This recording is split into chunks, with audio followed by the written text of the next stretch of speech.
Apabila muazzin baca Allahu Akbar, lalu kamu baca faqala ahadukum Allahu Akbar, Allahu Akbar. Selama ini cuma dengar dari guru ngaji. Sekarang kita dengar hadisnya, bahwa ini hadis Sayyidina Umar. Jika kamu mendengar muazzin baca Allahu Akbar, lalu kamu menjawab Allahu Akbar. Lalu muazzin baca asyhadu an la ilaha illallah, kamu jawab asyhadu an la ilaha illallah. Muazzin baca asyhadu anna Rasulullah, kamu jawab asyhadu anna Muhammadar Rasulullah. Muazzin baca hayya 'alas shalah, kamu jawab la haula wala quwwata illa billah. Begitu juga hayya 'alas shalah, la haula wala quwwata illa billah. Dan setelahnya Allahu Akbar, jawab Allahu Akbar, la ilaha illallah, jawab la ilaha illallah. Lalu disebutkan di ujung hadis, jika muazzin qala la ilaha illallah, lalu si yang mendengar menjawab la ilaha illallah min qalbihi, ini syaratnya, dia membaca diikut sertakan dari dalam qalbunya, dakhalal jannah, semudah itu masuk surga.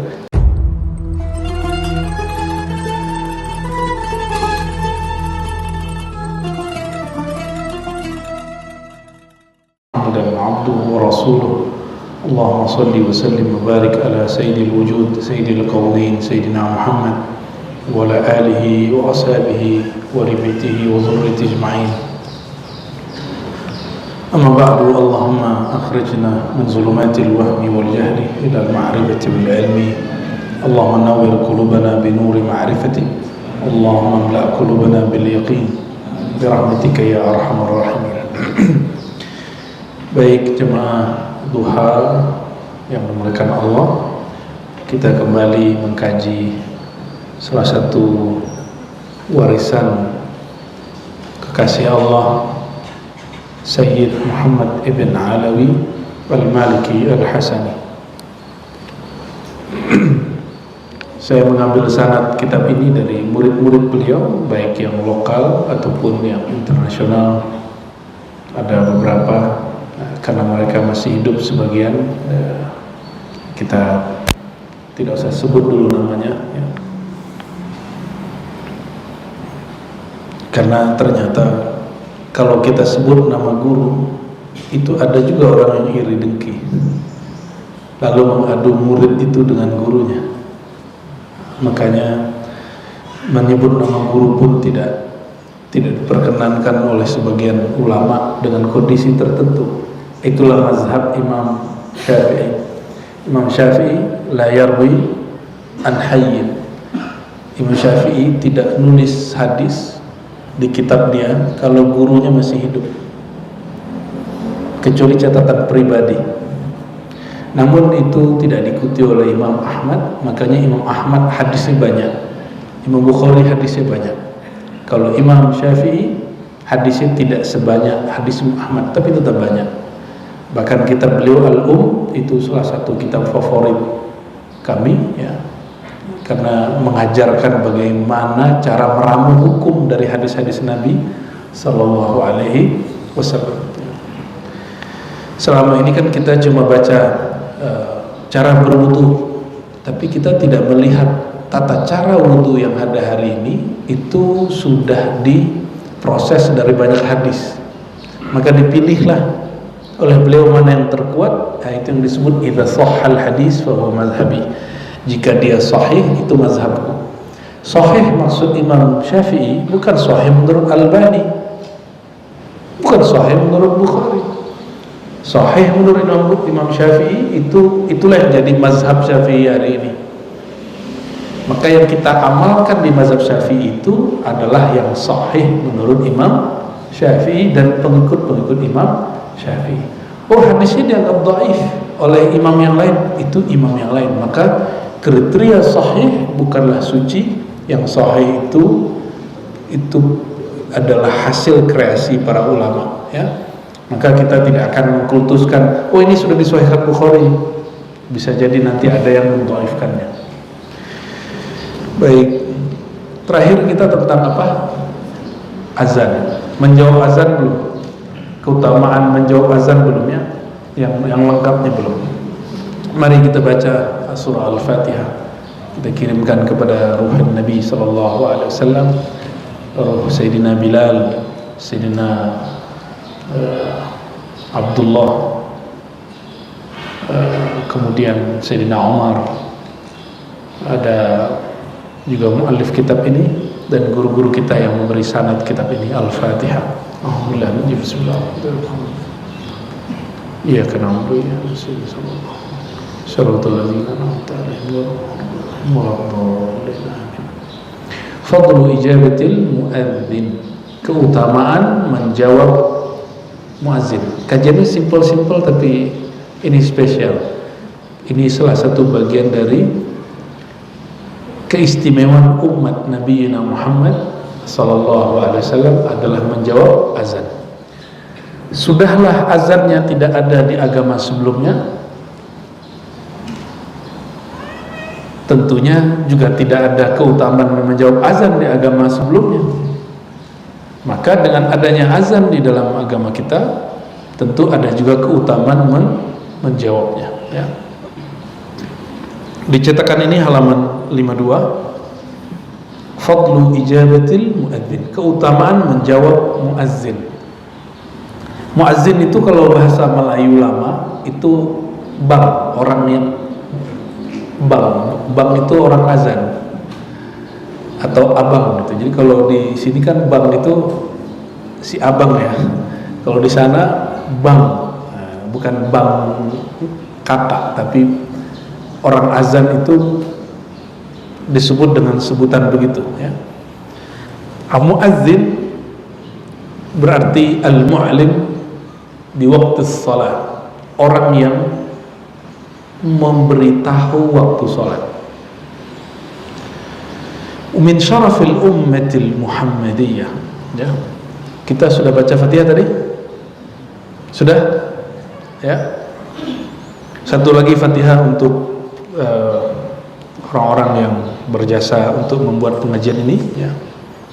Semua pengurusnya, semua pewakaf masjid ini, ya, dan para santri-santri Kiai Abdul Rahman dan guru-guru di sana. Al-Fatihah.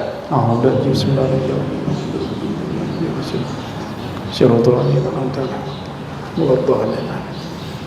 Wa min syarafil ummatil muhammadiyah, di antara syaraf kemuliaan umat Nabi Muhammad sallallahu alaihi wasallam, fa min dzalika anna an-nabiy sallallahu alaihi wasallam basyarahu bil jannah.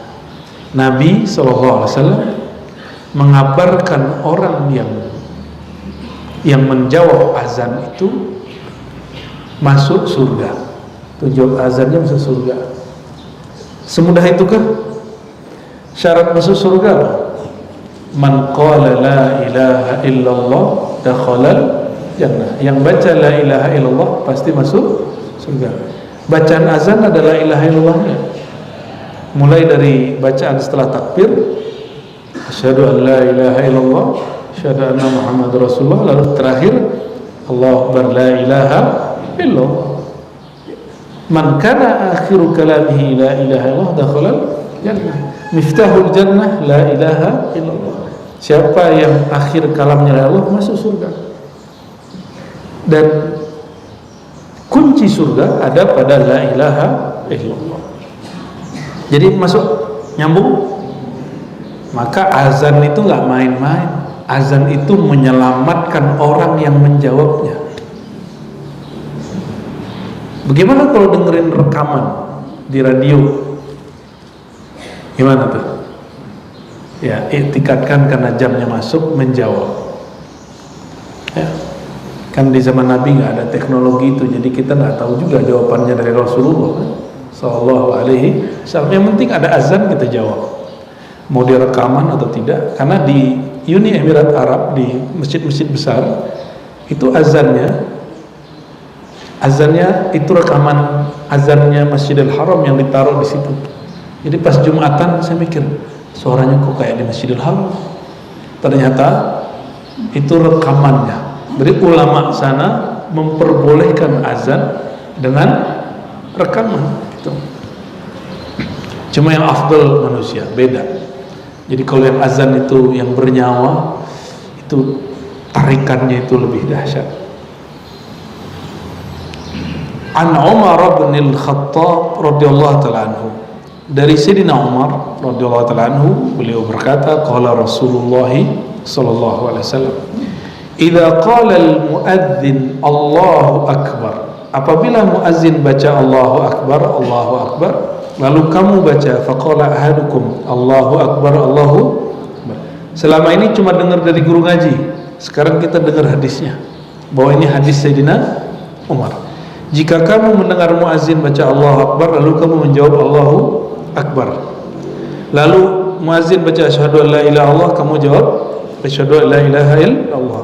Muazzin baca asyhadu anna Rasulullah, kamu jawab asyhadu anna Muhammadar Rasulullah. Muazzin baca hayya 'alas shalah, kamu jawab la haula wala quwwata illa billah. Begitu juga hayya 'alas shalah, la haula wala quwwata illa billah.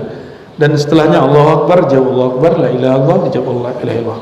Lalu disebutkan di ujung hadis, jika muazzin qala la ilaha illallah, lalu si yang mendengar menjawab la ilaha illallah min qalbihi, ini syaratnya, dia membaca diikut sertakan dari dalam qalbunya, dakhalal jannah, semudah itu masuk surga. Terus siapa yang bilang masuk surga sulit? Kurang piknik. Masa hadis begini nggak ngerti? Ini hadis Muslim. Maka saya mempertanyakan ustadz-ustadz, dai-dai yang mengatakan masuk surga itu sulit. Jangan-jangan dia nggak kenal Rasulullah Shallallahu Alaihi Wasallam. Ya.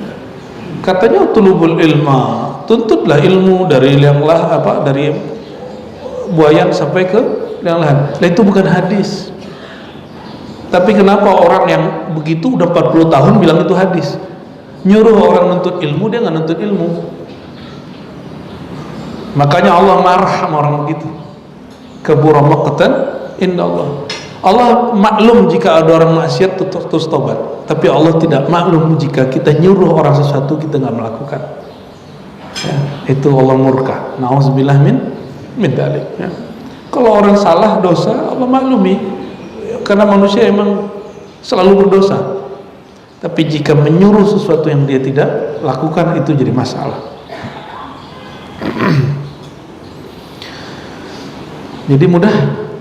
Sulit gak jawab azan? Ada yang bilang sulit? Saya sholatin. Ada yang bilang sulit gak jawab azan? Yang ada males. Makanya menurut hemat kami, nonton, buka, mendengarkan musik dan segala macam di saat mendengarkan azan itu makruh secara fikih, tapi secara hakikat berarti menolak undangan masuk surga. Ya, tidak haram, tapi makruh. Tapi secara hakikat itu menolak undangan masuk surga. Ya.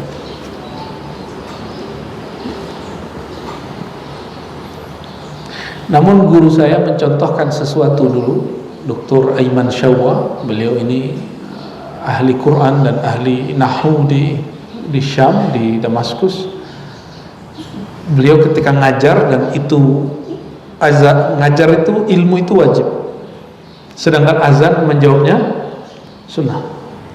Maka dia selesaikan taklimnya, selesai baru dia jawab azannya, pada azan sudah selesai 3 menit lalu. Itu saya baru dapat dari guru saya, Syekh Aiman Syawwa, ya.